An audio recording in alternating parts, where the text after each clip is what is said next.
أصحاب المعالي والسعادة، حضرات السيدات والسادة، من هذا المنطلق أعلن أمام جمعكم هذا أن المملكة المغربية قد قررت بمعية إسبانيا والبرتغال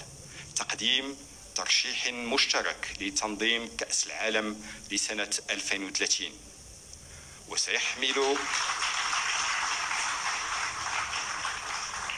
وسيحمل هذا الترشيح المشترك الذي يعد سابقة في تاريخ كرة القدم عنوان الربط بين إفريقيا وأوروبا، وبين شمال البحر الأبيض المتوسط وجنوبه، وبين القارة الإفريقية والعالم العربي والفضاء الأورو المتوسطي. كما سيجسد أسمى معاني الالتئام حول أفضل ما لدى هذا الجانب أو ذاك، وينتصب شاهدا على تضافر جهود العبقرية والإبداع